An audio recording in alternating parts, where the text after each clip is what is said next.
This is a question that you have to answer.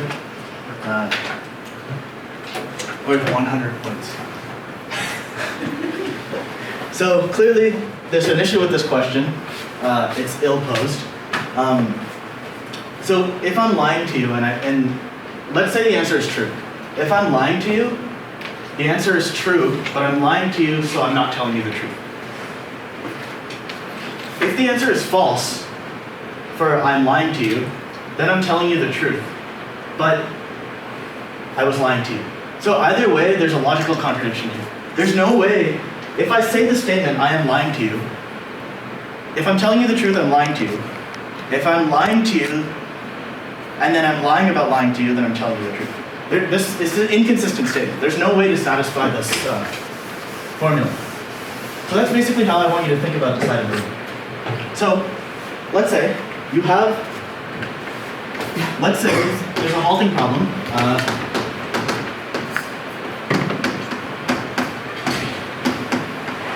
So you have this computer with this program halt. It takes in P and then X. P is a computer program.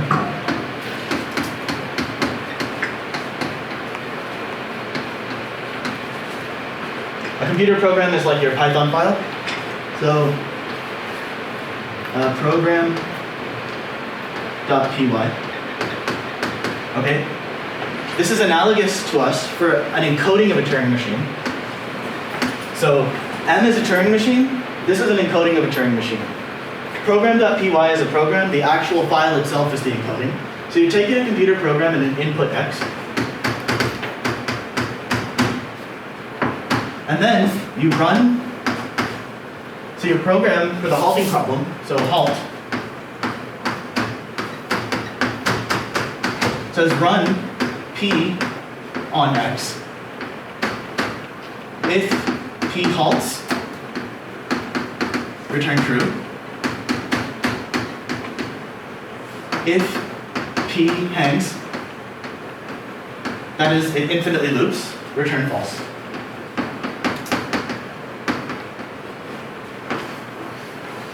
So you have a program that reads in somebody else's code and an input. It runs that input on their code. If their program halts, you return true. If their program hangs, it returns false. Okay, so can anybody see why a program like this cannot exist?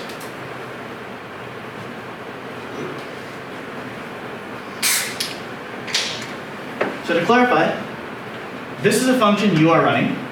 This is someone else's code. This is someone else's program. This is the input to P. You call P of X, basically. If P of X halts, it finishes execution, you return true. If it does not, you return false. Why can a computer program like this not exist?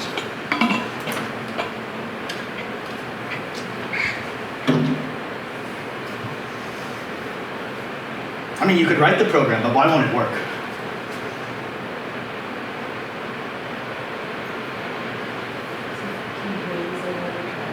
Exactly. So I could feed in a malicious P. So now, a malicious student feeds in, let's say, wall1. Okay? Now, you run P on X, and then you're just stuck here forever. You never get to get here. So, intuitively, what's going on is, I am asking you the question, I'm asking you a question about the behavior of a program on a specific input. When I ask you a question about the behavior of a program, you need to run the program. If you run the program, you run the risk of the program not halting. So I give a program an input and I'm waiting for its output. I may never get an output. So questions that ask generally about the behavior of programs are undecidable. With a caveat. So I like this analogy that I use. Okay, so you have here your homework. You have your auto grader here. So this is either grade scope or priority rank. So, query learn. Okay, so you upload your homework, and then the auto grader gives you, let's say, 7 out of 10. Okay? How does the auto grader work? Well, you have test cases, right? So if this is your program P, it runs P of x1, it runs P of x2, P of x3, P of x10, let's say. You have 10 test cases. And then it verifies the output with the ground truth. So, my question is, here we said, wait a minute, if you run P on X, you won't know the behavior of the program. It could hang indefinitely. So, it seems like the problem of deciding what a program does on an input is undecidable. Why is this problem not undecidable? Huh? Timeouts, exactly. So, what happens with Gradescope, well, if the instructor sets it up properly, is that you halt execution after, let's say, 30 seconds. So, stop after 30 seconds. Stop after 30 seconds. So on and so forth. So in a Turing machine, that's analogous to asking, so you are not asking what is the behavior of this computer program on input X. You're not asking whether the answer is correct. You're asking, is the answer correct within 30 seconds? So we have this notion of time. In a Turing machine, you can think of time to be analogous to the number of tape steps. So if I take a problem that's undecidable, let's say halting problems, let's say halt, which we know is a non-undecidable problem. This is an encoding of a Turing machine. And a string W. It asks, when I run the computer program M on W, does the program terminate or not? This is undecidable. But if I ask you, let's call this qual halt.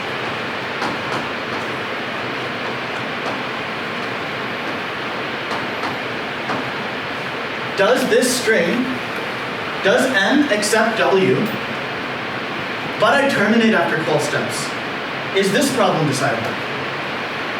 Yes, because no matter what, I am killing the execution of my program after 12 save steps. This is decidable because I forced this constraint here. So, more generally, at an intuitive level, not at a definition level, I want you to think about when deciding, is this problem undecidable? You should look at the problem and be like, can I write code to solve this problem? Can I write code to solve this problem that will never hang indefinitely and will always give me the right answer? If you cannot do that, the problem is likely undecidable. So now, we've shifted, again, in the beginning of the course, we defined complexity as what's the simplest device that can accept a language, PDA, NFA. In the second third of the course, we looked at runtime as the descriptor of difficulty, whether you could do it in n squared time or in cube time. Then, when assessing NP hardness, we define difficulty as, can I solve this in polynomial time or not? Or highly unlikely to be solvable in polynomial time. Now we're going to go one step up and define difficulty as, can I solve this problem at all in a way that it always halts? So we're going like way up in the abstraction of what difficulty means. What difficulty now means is, can I write a computer program that solves this problem and stops always with 100% accuracy? So that should be your background.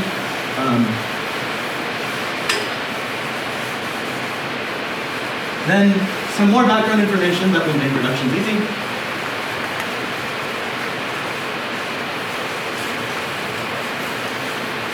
Okay, so now I want to be very clear with definitions. Let L be the language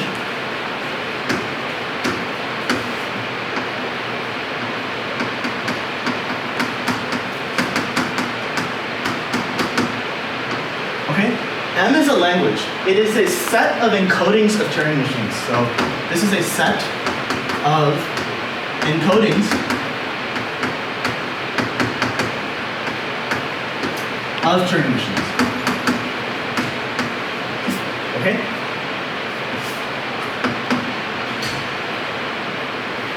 This is a string.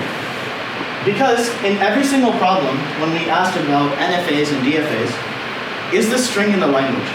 Even when we did tic-tac-toe at the beginning of the semester, we modeled the board as a string and asked, is the string in the language? So this is a string. Okay, so I'm going to give you 3 Turing machines, or 3 encodings.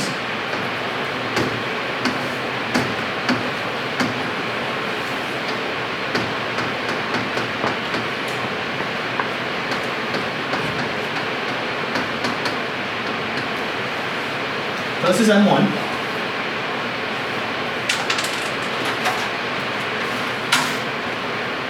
This is M2 can be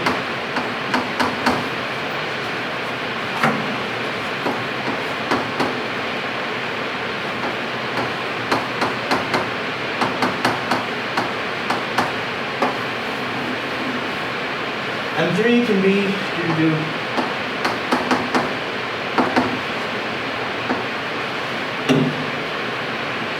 if x equals false, else return true. God, I missed my chalk.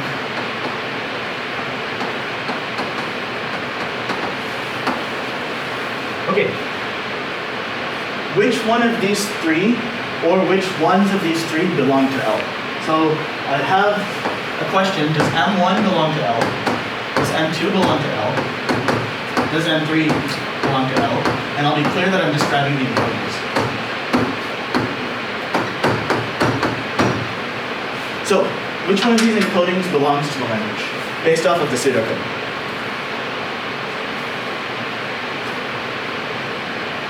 Does this belong to L? This is the set of Turing machine encodings that when I pass in, when I say M accepts 1, 2, 3, 4, I mean if I pass 1, 2, 3, 4 as X into M, it accepts 1, 2, 3, 4. So, which one of these 3, or which ones of these 3 are in L? Is my question for you. Most folks say 2, but it's not a string, so I don't know what it says. So yeah, let's say these are encodings then. These are encodings. So like, these are encodings of Turing machines. But in 1, 2, 3, 4 is a number, not a string. Okay, whatever. I'm saying, let's say this is 1, 2, 3, 4. It doesn't really matter. Don't worry about types right now. So, oh, I see what you're saying. Yeah, this is fine. Let's say 1, 2, 3. Let's say everything is a string. Okay, cool. 2 definitely accepts. Okay, so 2. This one is yes. Why? Because if x equals 1, 2, 3, 4, we return true. Okay, what about this one? Does M3 belong to the language L? What's the behavior of M3? I accept 7. I accept x. If it's 7, I return false. Otherwise, I return true. Does this belong to L? No, why not? Because it won't return true. What happens when I pass in 1, 2, 3, 4 here? This returns false and this returns true. So this belongs to L. Okay, what about M1? Yep, so M1 also, if I pass in 1, 2, 3, 4, it returns true. So what's important here is that I did not put the word only here. I just said, does it accept 1, 2, 3, 4? So if I were to trace through the code, pass in 1, 2, 3, 4, on all of these, they'd all belong to L. Does that make sense? Cool. Now,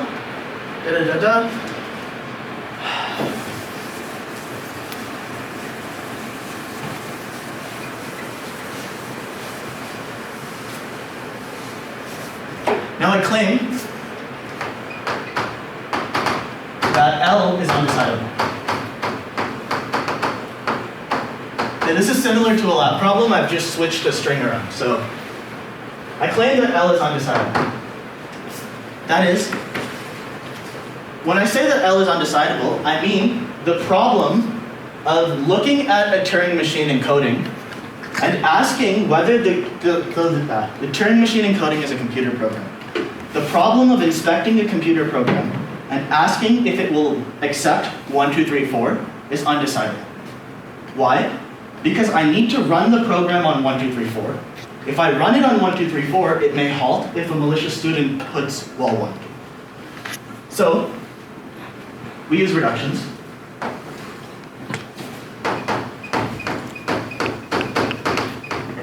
How far did he get in lecture yesterday? Did he do an example of a reduction? If you didn't go, that's fine. I know. Just go from scratch. You did. He did? Did or did not? Okay, great. So, we want to reduce from a known undecidable problem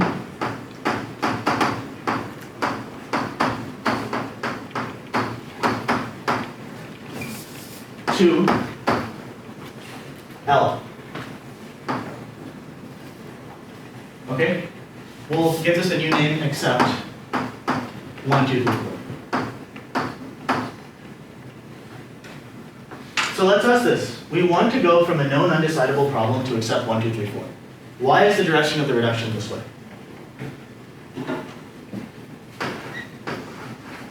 So this is undecidable. And this is the problem except 1, 2, 3, 4. This takes in a Turing machine encoding M and a string W, if this is the halting problem. Okay, why is this undecidable? Well, we start with the halting problem that we know is undecidable. I do a reduction and pass it into an oracle for 1, 2, 3, 4. If the oracle for 1, 2, 3, 4 returns yes, I return yes. The oracle returns no, I return no. So, let's say this was the halting problem, and this is the problem I'm trying to prove is undecidable. I perform a reduction, and then I view the output of 1, 2, 3, 4.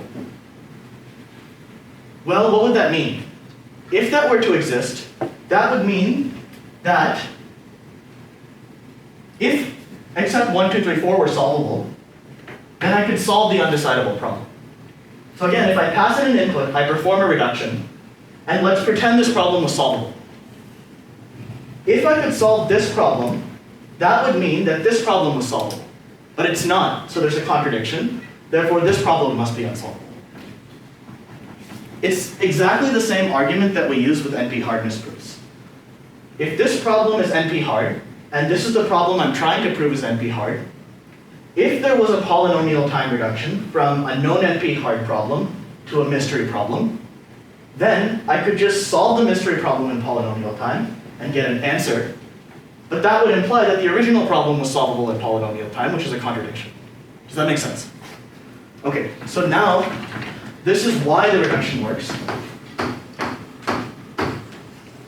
So let's go through the reduction itself now.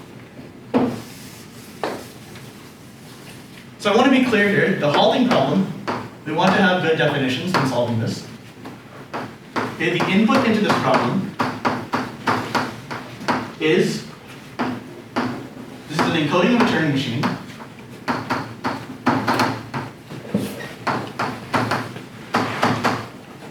And then W, which is a string. Okay, and then the output is true if M halts on W.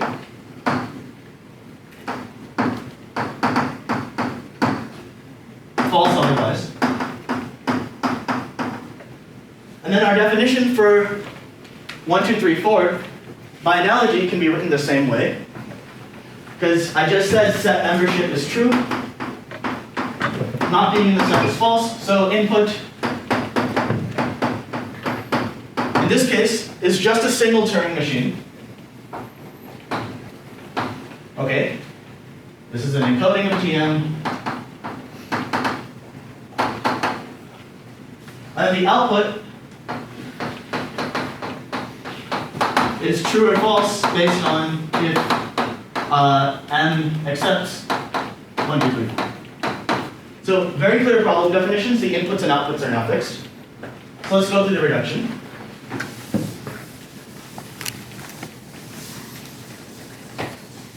Okay.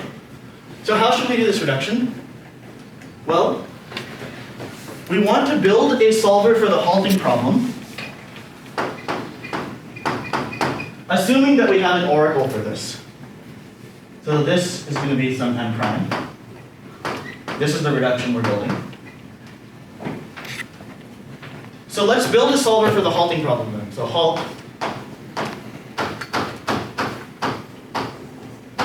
takes an m and w. Okay. So what m prime should we pass into here? We have a black box on the desk that tells us if we pass in a computer program, if we pass in an encoding of a Turing machine, tells us when we pass the string 1, 2, 3, 4 as input into that computer program, by magic it tells us whether or not it accepts 1, 2, 3, 4.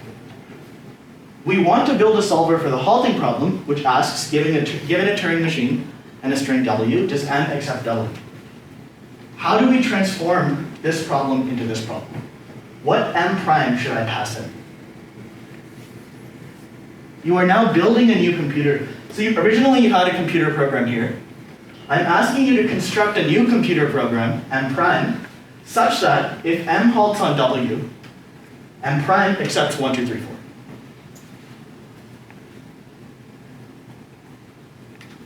Does that make sense?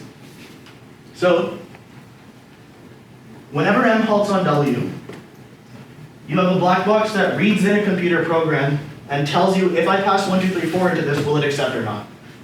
You want to transform this program, this encoding, into this one somehow.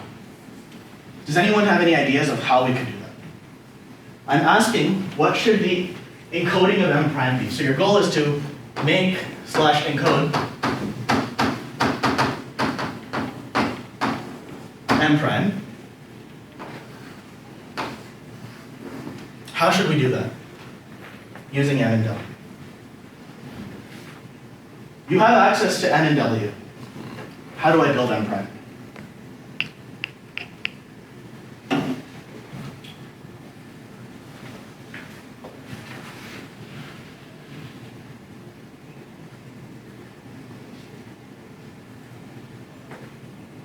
Okay, can someone describe for me the behavior of m prime? What is the goal of m prime?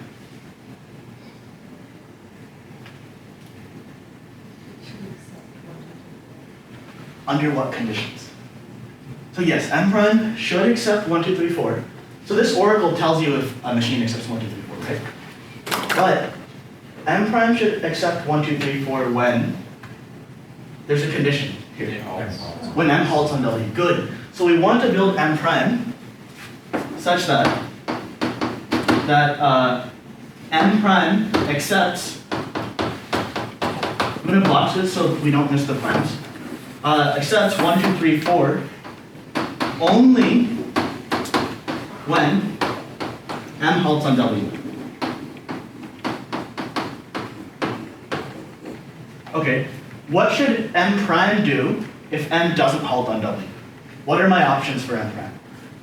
So you're right, we want to build an m prime such that m prime accepts 1, 2, 3, 4 only when m halts on w. So what is the behavior now? I'm going to ask of m prime. Or what is the desired behavior? Desired behavior of m prime if m does not halt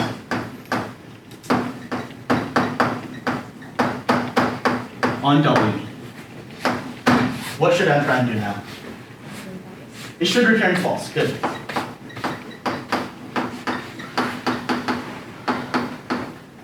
Or, there's another option. When I feed something into a computer program, either it returns true, returns false, or one more option. Yeah, it hangs indefinitely. Indefinitely. Right? Either a Turing machine will be in an accept state, a reject state, or infinite loop. So we want to construct an m prime such that if m halts on w, this thing accepts, m prime accepts 1, 2, 3, 4, and if m does not halt on W, M prime does not accept 1, 2, 3, 4. There are two ways to not accept 1, 2, 3, 4. Either you explicitly return false, or you hang indefinitely. So now let's think about how to construct this M prime. Let's think about the first condition. Can't you just run the program and then return 1, 2, 3, 4? Yeah, so that's exactly it. Well, kind of. We want to build M prime, so let's look at the first condition. M prime such that M accepts 1, 2, 3, 4 only when M halts on W. So what program did you want to run? I wanted to run M and then... So you want to run M on? W. Okay, good. So we'll do M prime X here. So we say run M on W. Okay, and then what? Return 1, 2, 3, 4. Return 1, 2, 3, 4. So remember that this is going to return a Boolean value, right? So we want this set of machines where if I pass in 1, 2, 3, 4, it returns true. So if I pass 1, 2, 3, 4 as X as the input, then it returns true. So close. We don't necessarily return 1, 2, 3, 4. Return X equals 1, 2, 3, 4. Right. We could return X equals 1, 2, 3, 4. We could return, if X equals 7, return false. We could return true also. All of those three are Turing machines that accept 1, 2, 3, 4. So for simplicity, I'm going to say return true.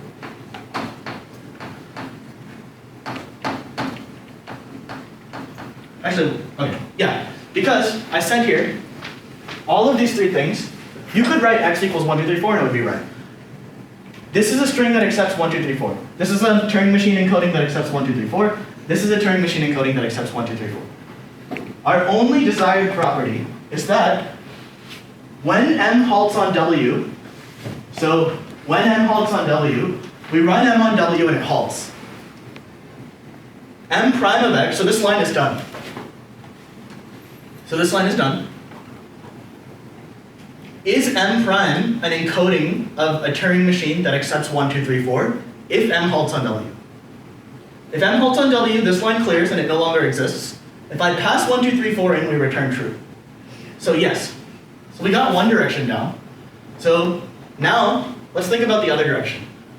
What happens, so if M halts on W, then line 1 is finished. We'll call this line 1, line 2.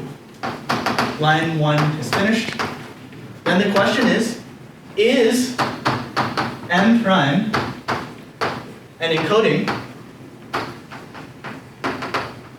of a Turing machine that accepts 1, 2, 3, 4? Yes, it is. Okay, so what do? We pass this M prime into our oracle for 1, 2, 3, 4. Imagine we have a black box that solves this 1, 2, 3, 4 problem for us. We simply pass the constructed M prime in. So we return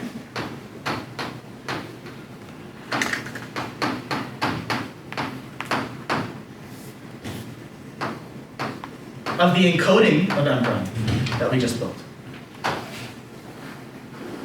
Okay, so now let's look at the other case. M hangs on W.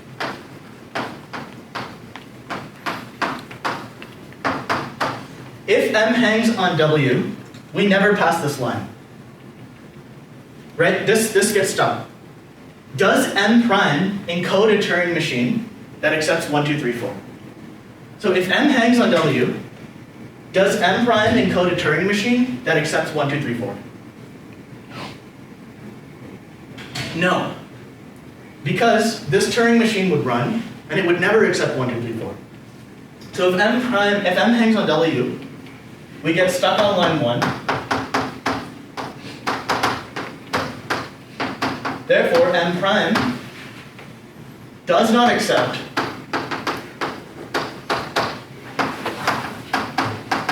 one, two, three, four. So I have a computer program that does not accept 1, 2, 3, 4. I pass it into an oracle that looks at the program and says, do I accept 1, 2, 3, 4? The oracle will return false.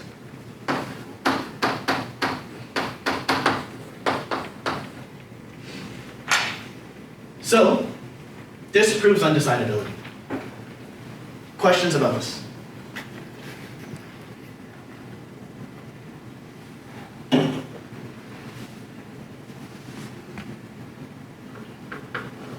Okay, I'll ask you questions then, to see if you understand this. Here's a question. If I pass M, let's say M hangs on W, right? Then what happens? We never get here.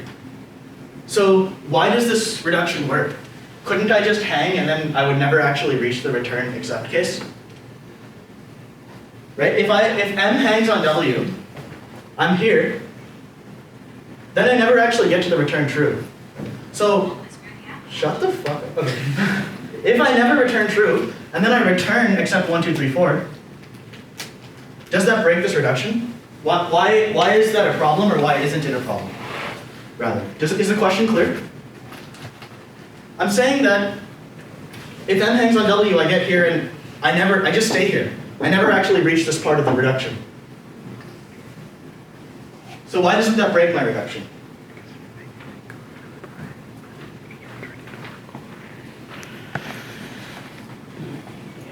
Is it because like accepting 1, 2, 3, 4 is like an oracle, and you're not really running in prime? It's just an encoding of that prime. Perfect. That you Yes, decide. that is exactly it. So this code is never executed. When I say we encode a Turing machine, I'm saying generate a new computer program. Write this as text, print it to a terminal, print it to a text file. This code never runs.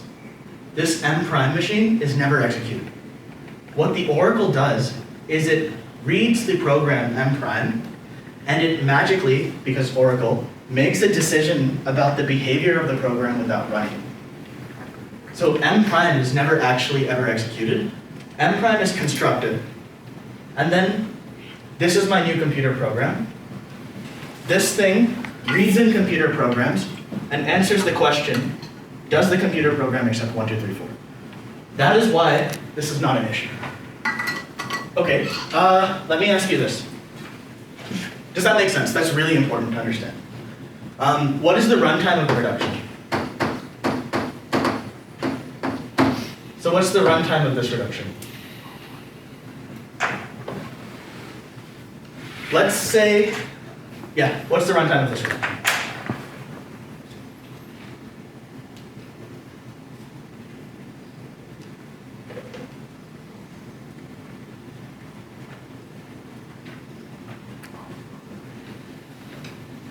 Let's say I put something here that says for I in the range 1 to 2 to the cardinality of x, I plus plus. Okay? I inject an exponential time loop in here now. First of all, forget about runtime. Is the behavior of the program still correct? All I did here was, I just said, for I in range 1 to 2 to the n, which is x, do some exponential amount of work. Then proceed with the rest of the computer program. Is the reduction still correct? That loop will always halt, right? So it doesn't affect the correctness of the reduction. Does it affect the runtime of the reduction? Yes. Okay. But it's never actually run then.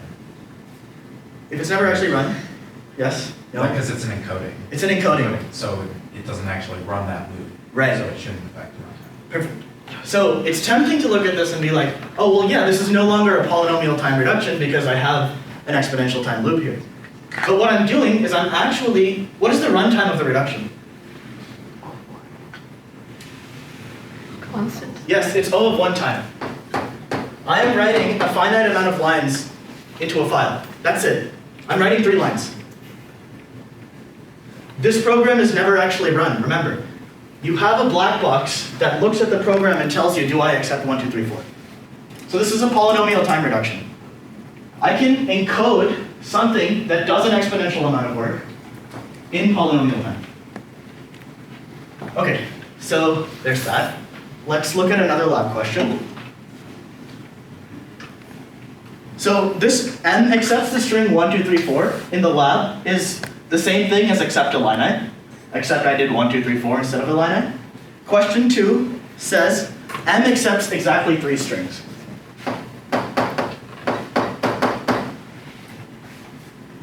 Three strings. Okay. So now I'm changing my language. The set of all Turing machine encodings where the Turing machine accepts exactly 3 strings. So, what is the new desired behavior of M prime based on this reduction? So now we want to accept exactly 3 strings. How do we modify the behavior of M prime? What do we want it to do? Our oracle now reads in a computer program and tells us, do we accept exactly 3 strings? What should I change this sentence to?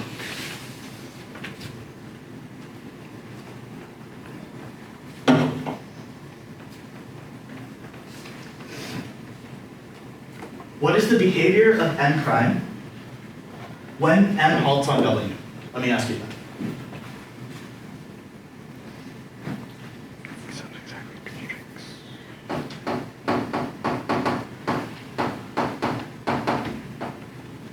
When M halts on W, what should M prime encode? That's my question. Isn't it just the same? It's not necessarily the same because I said exactly 3 strings. If I said if it accepts 3 strings, then yes. So I'm asking you about the behavior of M prime. I'm not asking you to do a reduction. I'm just saying we're trying to prove that the problem of deciding whether a Turing machine encoding accepts exactly 3 strings is undecidable. I want to reduce from the halting problem to the accepts exactly 3 strings problem.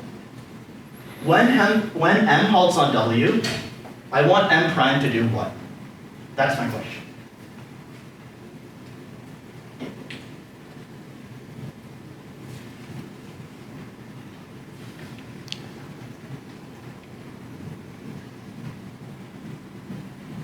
Here, in the previous problem, when M halted on W, we wanted M prime to accept 1, 2, 3, 4. In this case, what should it do? Return true if it accepts 3 strings. Yes, perfect. It returns true if it accepts exactly 3 strings, right? So we want to build an M prime such that M prime accepts exactly 3 strings.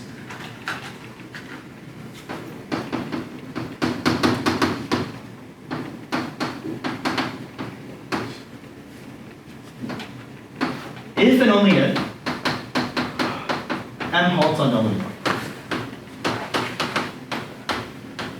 Okay, if M hangs on W, what should happen? So what are my options if M hangs on W? So what's the desired behavior of M prime if M does not halt on W? Does this answer change? Either it returns false, or it hangs indefinitely.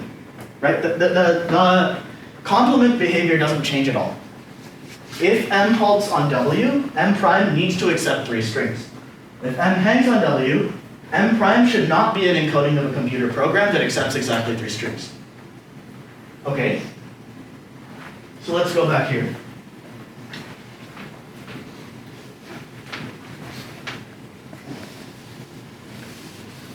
Let's use the same reduction template. So we want to build a solver for the halting problem. We want to encode some M prime, and we want to pass our encoding of M prime into an oracle that looks at the encoding of M prime and tells us, do we accept exactly 3 strings? So accept exactly 3 strings. What do we pass in? We pass in our encoding of M prime. So this part is fixed. Now, we said when M halts on W, we want M prime to be an encoding that accepts exactly 3 strings. So what should we put here as the first line? What did we put there as the first line last time? You're on the program. Great, so that's fixed, right? Now if we get here, if we get to this line, we know that M halts on W. Now M prime should encode a Turing machine that accepts exactly 3 strings. What is a program that accepts exactly 3 strings?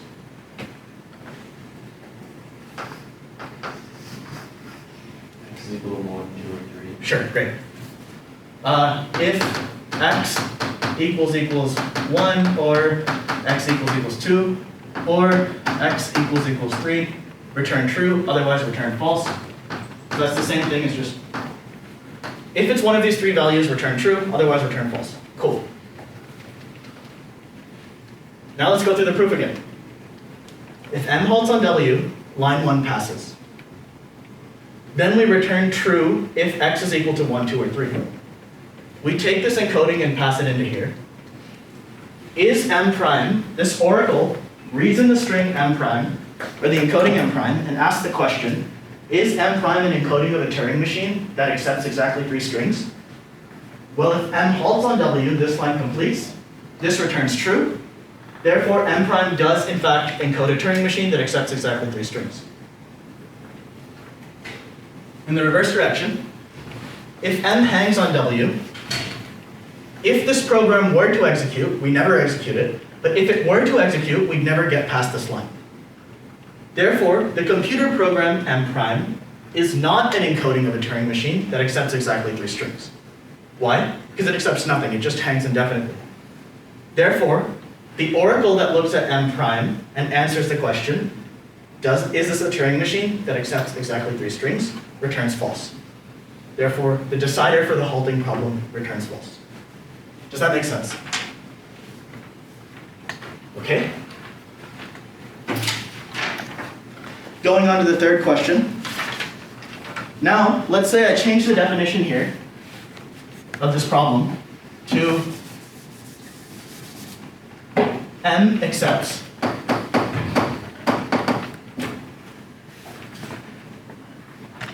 at least one palindrome. Palindrome.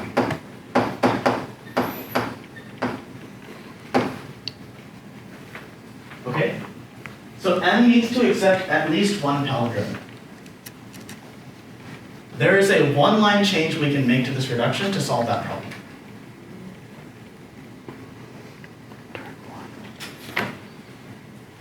What do we do when m accepted 1, 2, 3, 4? Yeah, so does the computer program return true except at least one palindrome? Yes.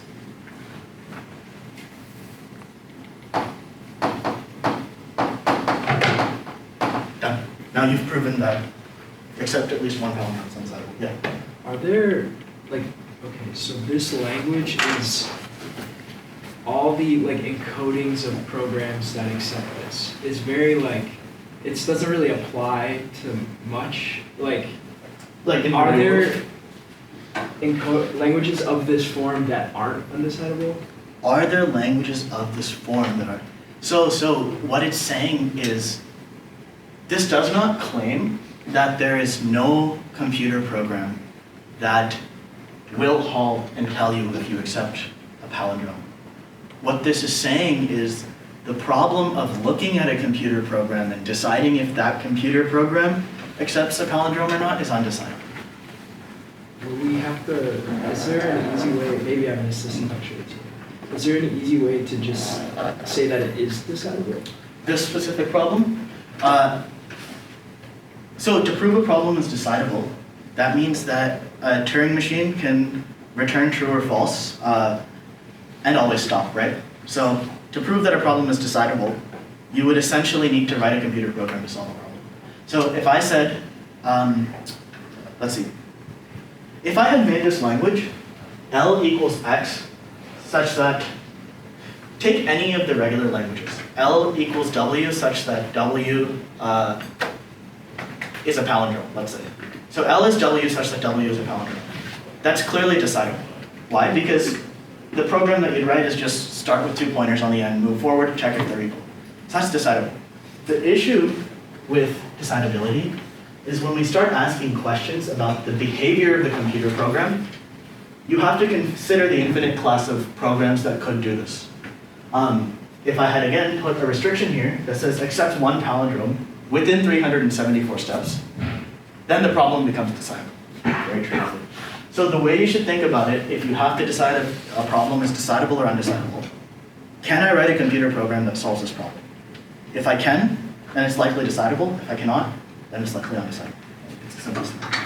So proving decidability is as simple as giving a single program that solves it correctly and halts. That's it. Any other questions about this? Yeah. Why is it just return true for one palindrome? Okay, so let's trace through it. So, let's say I pass in a palindrome here. Let's 1 is a palindrome. Okay, then we run M1W. It passes, right? We return true. Does M prime encode a Turing machine that accepts a palindrome? Yeah, what if X is non-palindrome? It doesn't matter. No, it says at least one palindrome. So if I said M prime only accepts palindromes, then you would need to write a little bit of code to check if it is a palindrome. If it said exactly one palindrome, then you pick a palindrome and write that here. But the description here was vague enough to allow you to choose. Yeah. How come for the accept exactly 3 strings, we return x equals 1 or 2 or 3? Yeah, because if I had to put return true, I do not accept exactly 3 strings. No matter what I put in, it now accepts 4 strings, or 5 strings, or 6. No matter what I put in, it returns true, right? So because it said exactly 3 strings, if you look at this program, let's say I got rid of this line. I just gave you this Python code, mx return true. Is that a program that accepts exactly 3 strings? Right now, the way it's written. No, right? That's the question you want to answer. Okay. Is this a program that accepts at least one palindrome? Yes. Is this a program that accepts the string 1, 2, 3, 4? Yes. But it does not accept exactly 3 strings. It does not accept exactly one palindrome. So, yeah, that's all. All right, happy to answer questions outside. Otherwise, for most of you that won't be here on Friday, enjoy your break dressed up. We're gonna try to speed run the rest of the midterms. Sorry about the wait. Enjoy break.